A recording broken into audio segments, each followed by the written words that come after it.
We're live. This is Tuesday Baseball.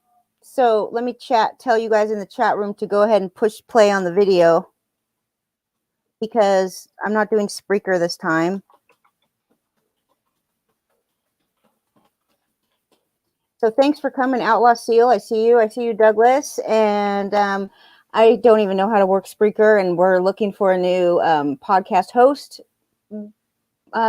platform. So if you guys have any ideas, Spreaker is just not really working out, and I can't figure out how to use guests. But here on StreamYard, we're able to use guests, and we are having a special guest. On Tuesday nights, Nothing But Fantasy is going to be interview show. Lenny talked me into doing it, and he's going to be my first guest. Oh, wait, I'm not supposed to tell you who the first guest is. I don't know how long I'm supposed to go without telling you who the first guest is. It's ridiculous. Okay. But anyway, Lenny's coming on today. Next week, we will have Todd Zola from RotoWire. He will come on to discuss his pitching tiers. And it's funny. I have to bring Lenny in now. I'm going to bring you in now because I have something funny to tell you. Here. Add to stream. Hi. Okay.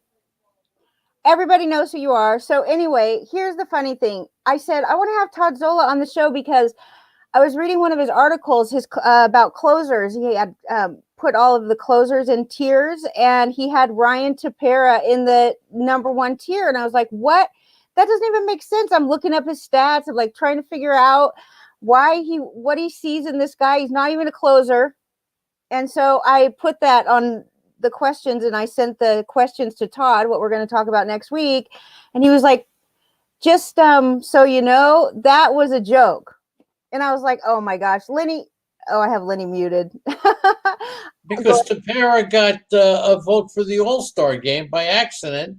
The writer was going to draft Trey Turner and hit Tepera by accident. Go ahead. Sorry to... I just think it's crazy because, like, usually, there's definitely going to be somebody out there that believes that he's like one of the best closers. There's going to be more than one. I was one, and I like to think that I'm a little more knowledgeable than the normal guy. And I mean, I really didn't think that he would put a joke in an actual article at RotoWire, right? Like that. Anyway, he goes, for what it's worth, that was just a joke. I'm like, oh, Lenny's going to think that's hilarious. So today, Lenny, we're going to talk about some draft strategies. We're going to talk about pretty much draft strategies, like all kinds of draft strategies. First, we are going to introduce you and talk about who you are. And I mean, I feel like it's not necessary to do that because... Don't you wish you knew who I was like 13, 14 years ago? I really do. I sent you this rundown, and you're supposed to fill in the blanks because it says, tonight we're joined by the legend himself, Lenny Melnick. He's best known for his blank and his blank. Okay? He's best known for his blank and blank. You were supposed to fill that part in so I could describe you. And then you've been in the industry since 1965. I don't know. What are you talking about? That's when I graduated high school in 65. No, I've been in the... Actually, I did play fantasy baseball when I was 10 years old in 1957. And actually, it wasn't... Yeah, it was fantasy baseball. With my neighbor's father, Ben Cohen, we played a penny a point. And we took home runs, wins, and stolen bases as the three categories.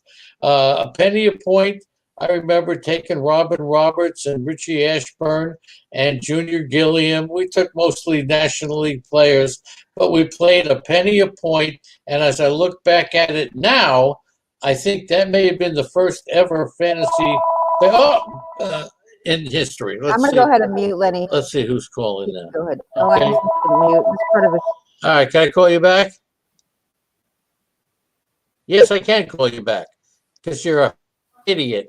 Oh, Lord, help me. Okay.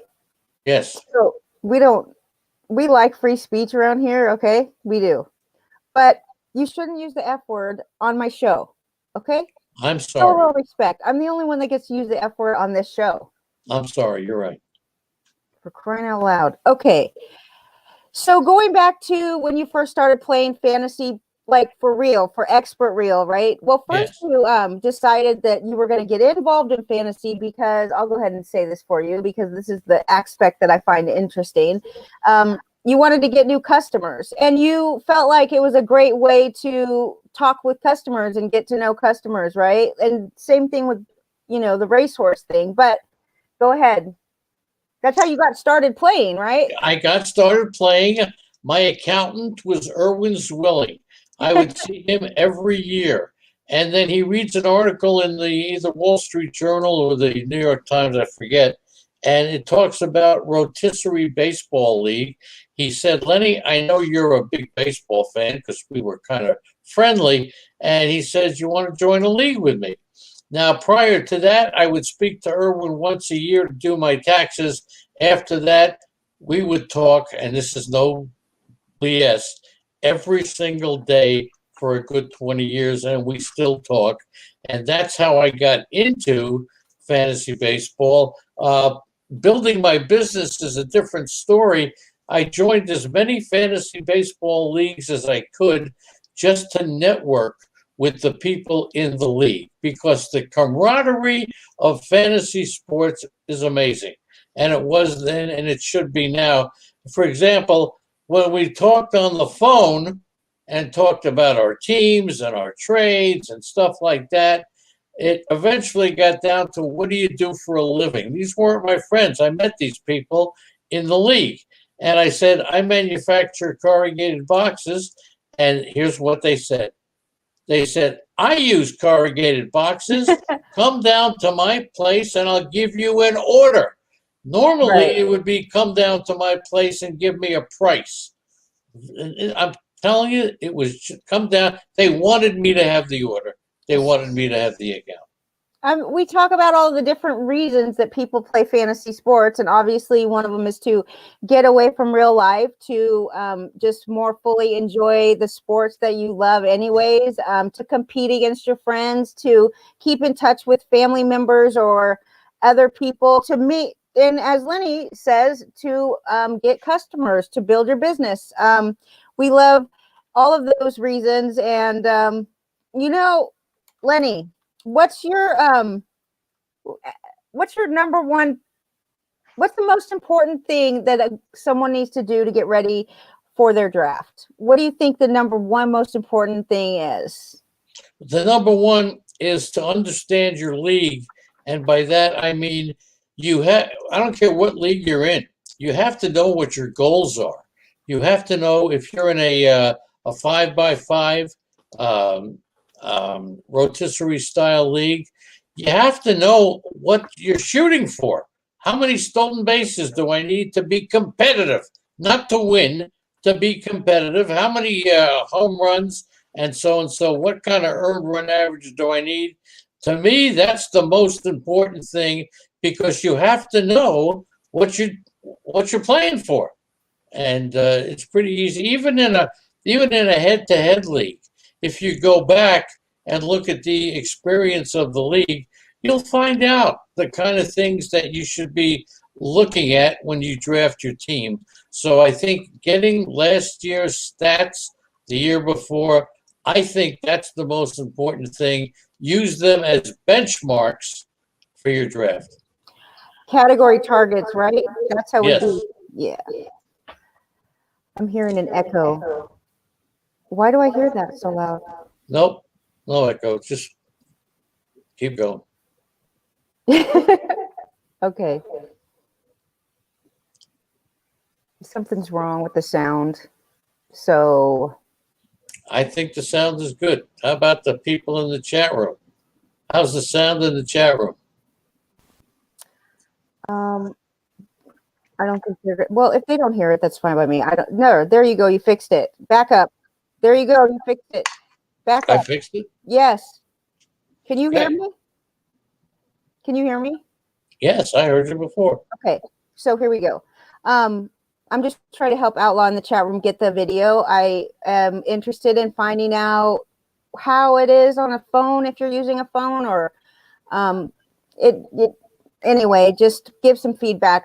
We will not take it as a bad thing, believe me. So Lenny says the best thing you could do is learn the rules and remember the benchmarks. yeah. You want to know what you're shooting for when you're drafting a team. It doesn't make sense just to draft players' names. You have to know what you're shooting for to try to hit the categories that you're going to need to get to win.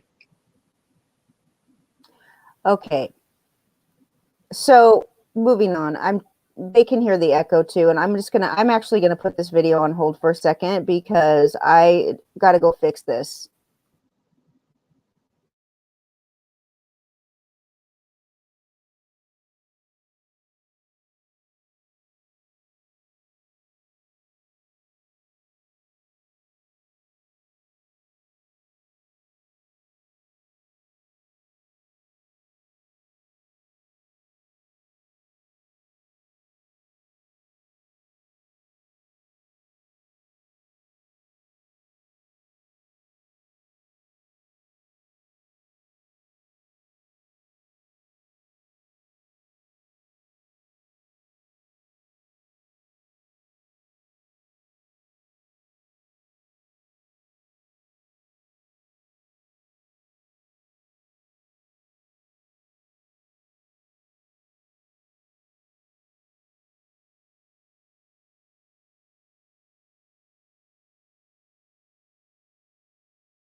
Be aboard. Okay, so how are we doing? Got a headset. Maybe that'll do the job. Is the sound any better? Sound is better. The sound is better, and Yeah, but I can't hear you, Andrew. So you can't hear me. that's not good. You see, when you do a show like this, you do this. I hate you. Sometimes I fucking hate you. I swear to God. Okay. I know you guys can hear me. I need to go back downstairs